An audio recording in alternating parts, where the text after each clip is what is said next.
Hi friends, இன்றைக்கி ஆடி வெள்ளி கடைசி வாரம், அதனால் நான் வந்து ஸ்வீட் தான் செய்ய போகிறேன். முதல்ல வந்து நம்ம ரவை கேசரி செஞ்சுப்போம். அது வந்து மில்க் ரவை கேசரி. இது எப்படி செய்யலாம் பார்க்கலாம் வாங்க. நம்ம 1 கப்பு ரவை எடுத்தோம்னா அதுக்கு 3 கப்பு தண்ணி ஊற்றுவோம். அப்போ 2 கப்பு வந்து நம்ம மில்க் ஆட் பண்ணிக்கலாம். அப்புறம் 1.5 கப்பு சுகர் ஆட் பண்ணிக்கலாம். தேவையான முந்திரி, திராட்சை, ஏலக்காய். அதுக்கப்புறமா வந்து நான் வந்து ரைஸ் பாயசம் தான் சேர்ப்பேன். முதல்ல நம்ம இந்த ரவை கேசரியை செஞ்சுப்போம். வாங்க எப்படி செய்யலான்னு பார்க்கலாம் வாங்க.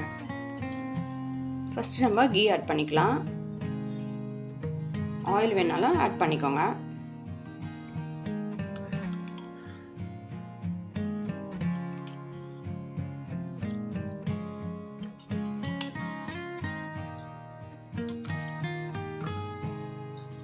நம்ம இதை ஃப்ரை பண்ணி எடுத்துப்போம், முந்திரியும் திராட்சையும்.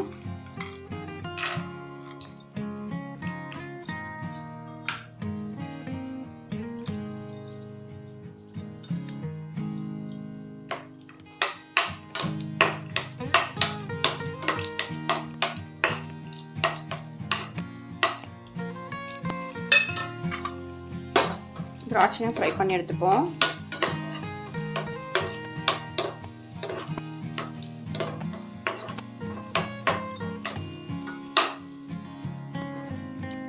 இதில் இன்னும் 1 ஸ்பூனு நெய் ஆட் பண்ணிக்கலாம்.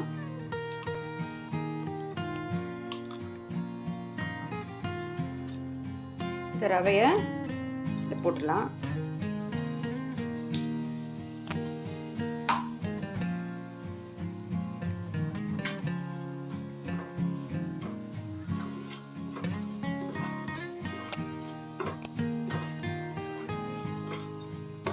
இதில் வந்து நம்ம 2 கப்பு மில்க் ஆட் பண்ணிப்போம்.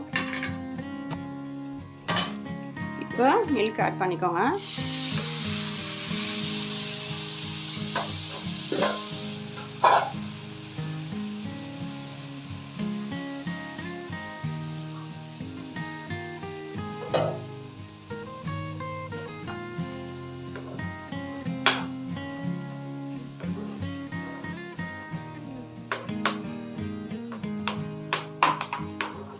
இது காய்ச்சின பால் தான்.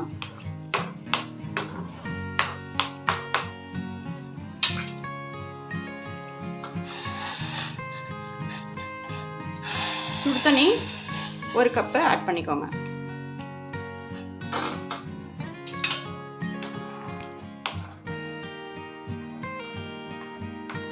இது நல்லா கொஞ்சம் வேகட்டும். இப்போ நம்ம சுகர் ஆட் பண்ணிக்கலாம். நான் வந்து 1.5 கப்பு ஆட் பண்ணுறேன். நீங்கள் வேணும்னா இன்னும் கூட ஆட் பண்ணிக்கலாம். ஸ்வீட் நிறைய வேணும்னா நம்ம இன்னும் கூட ஒரு 1/4 கப்பு ஆட் பண்ணிக்கலாம். நல்லா கலந்து விட்டுட்டு ஏலக்காய் போட்டுருவோம்.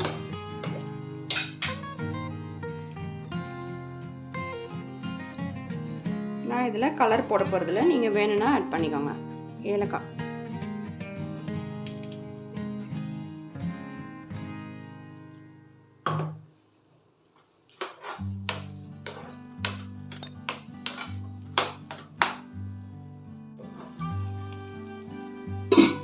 ஃப்ரெண்ட்ஸ், சூப்பராக ரெடி ஆயிடுச்சு பாருங்கள். மில்க் கேசரி.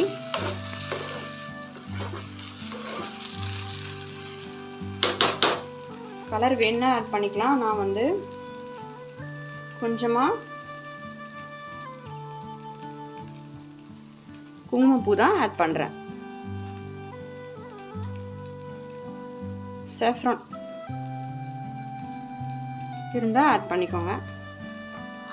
அவ்வளோதான் ஃப்ரெண்ட்ஸ். இப்போ வந்து நம்ம ரைஸ் பாயசம் எப்படி செய்யலாம்னு பார்க்கலாம். இது ரெடி ஆயிடுச்சு.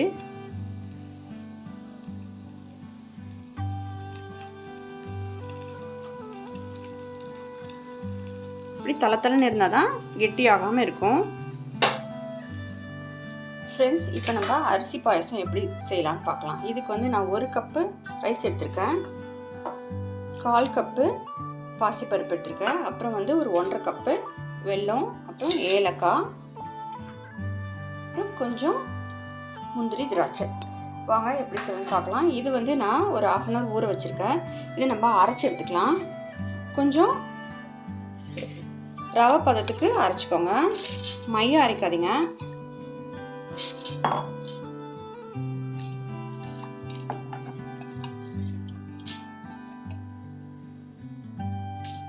முதல்ல அரைச்சி எடுத்துட்டு வந்துடலாம்.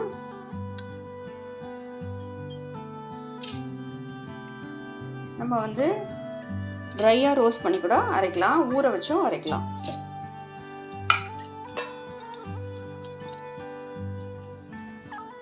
அரிசியும் பருப்பும் நான் வந்து ரவை மாதிரி அரைச்சி எடுத்துட்டேன். இதில் வந்து ஒரு 3 கப்பு தண்ணி ஊற்றிருக்கேன், சூடாக இருக்குது. இதில் நம்ம வேக வச்சுருவோம்.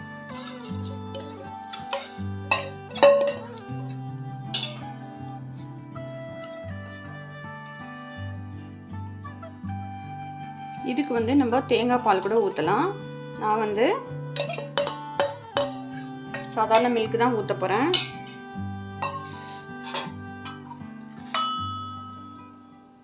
இது வேகிறதுக்குள்ள நம்ம இந்த வெல்லத்தை கரைச்சி எடுத்துக்கலாம், மண் இல்லாமல். இது வேகட்டும். இது வந்து நம்ம கிளறிட்டே இருக்கணும், இல்லைன்னா அடி பிடிச்சிடும். வெல்லத்தில் ஒரு 1/4 கப்பு தண்ணி விட்டு நம்ம கரைச்சி எடுத்துக்கலாம்.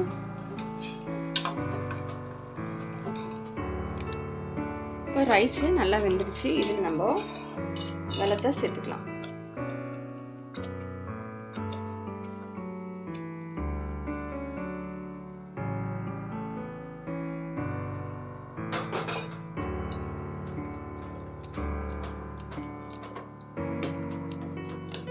ஒரு கப்பு ரைஸுக்கு நான் வந்து 1/2 கப்பு வெல்லம் எடுத்திருக்கேன். நீங்கள் வேணுன்னா கூட அதிகமாக போட்டுக்கலாம்.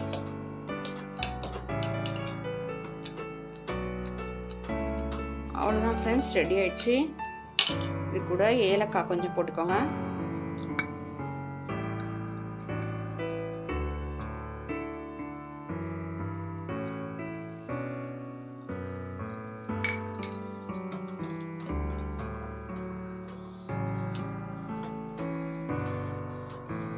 இல்லை நம்ம பால் ஆட் பண்ணிப்போம், தேங்காய் பால் இருந்தாலும் ஆட் பண்ணிக்கலாம். இல்லை கொஞ்சம் முந்திரியும் திராட்சையும் போட்டுக்கலாம்.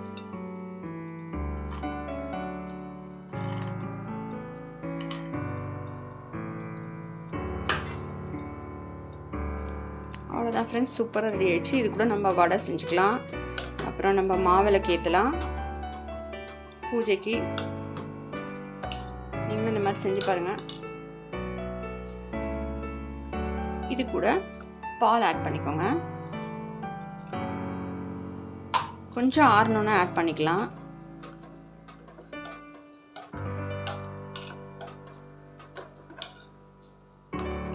இப்போ இதில்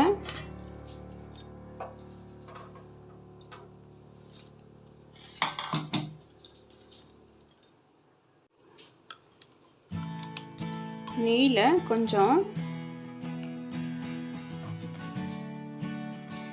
தேங்காவை ஃப்ரை பண்ணி போடலாம், டேஸ்ட்டாக இருக்கும்.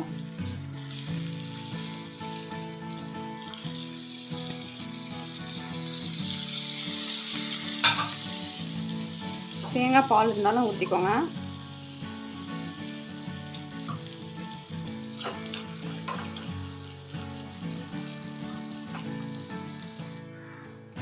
இப்போ நம்ம வடை போட்டு எடுக்கலாம். இது வந்து மசால் வடை.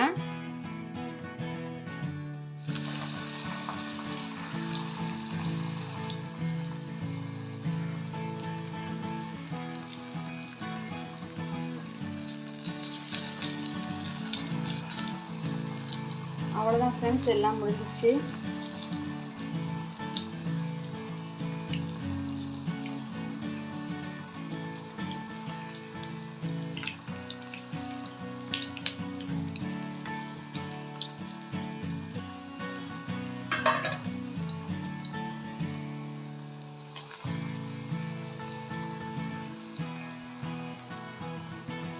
கடலைப்பருப்பு அரைச்சி இதில் வந்து கொஞ்சம் வெங்காயம், பச்சை மிளகாய், இஞ்சி, அப்புறம் வந்து கருவேப்பிலை, கொத்தமல்லி போட்டிருக்கேன். கோல்டன் ஃப்ரை ஆனோடனே எடுத்துடலாம்.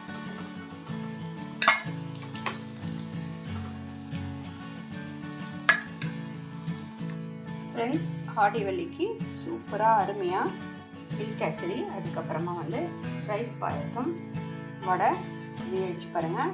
இந்த மாதிரி நீங்களும் செஞ்சு பாருங்கள். இந்த வீடியோ பிடிச்சிருந்தா லைக் பண்ணுங்கள், ஷேர் பண்ணுங்கள், கமெண்ட் பண்ணுங்கள், சப்ஸ்கிரைப் பண்ணுங்கள் ஃப்ரெண்ட்ஸ். தேங்க்யூ. தேங்க்ஸ் ஃபார் வாட்சிங்.